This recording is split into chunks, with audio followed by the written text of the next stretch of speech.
I believe you. I believe that you're stuck in chapter 12. So I had to come back and pull out my book and say, what was in chapter 12? As if I didn't know.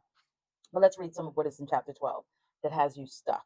Okay. And then stitch me and tell me specifically what part of this chapter has you stuck. So, chapter 12 is the normalization of emotional detachment. Okay.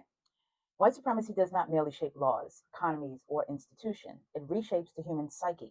And perhaps one of its most insidious distortions is this: it trains people, especially white people, to sever themselves from their own emotional landscapes. In a culture where dominance is conflated with control and control with superiority, emotions become liabilities. Feeling too much, grief, guilt, rage, tenderness, is viewed as weakness. And so, emotional detachment becomes not only a survival mechanism, but a badge of social acceptability. This detachment is not neutral, it is profoundly racialized. White emotional detachment is normalized, even valorized. It manifests as stoicism, professionalism, rationality, terms cloaked in respectability, but rooted in supremacy. These are not personality traits, they are performances of dominance, coded to signal power, composure, and moral authority. Black people, by contrast, are denied this detachment. The emotional labor expected of us is endless. We are tasked with soothing white guilt, educating white ignorance, and absorbing white fragility, without ever showing too much hurt, too much anger, too much truth.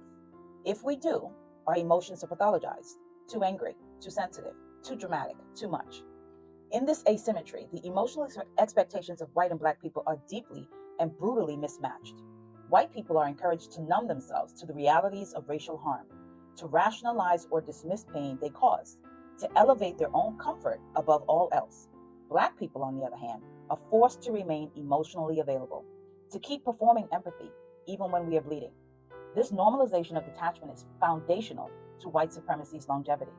A system that depends on hierarchy must suppress empathy. It cannot afford for the dominant group to feel too much, because to feel is to risk reckoning. To empathize is to destabilize the hierarchy. To allow grief, shame, or compassion to fully surface is to make possible the collapse of denial. And so, white culture trains its children early: don't cry, don't show weakness, don't dwell on the past, don't make things about race. These aren't just parenting cliches, they are emotional indoctrinations. They lay the groundwork for a life where emotional avoidance is coded as maturity and empathy is reserved only for those deemed deserving. Now, the chapter goes on from there. I won't read it all. You have to get the book to get the rest of it.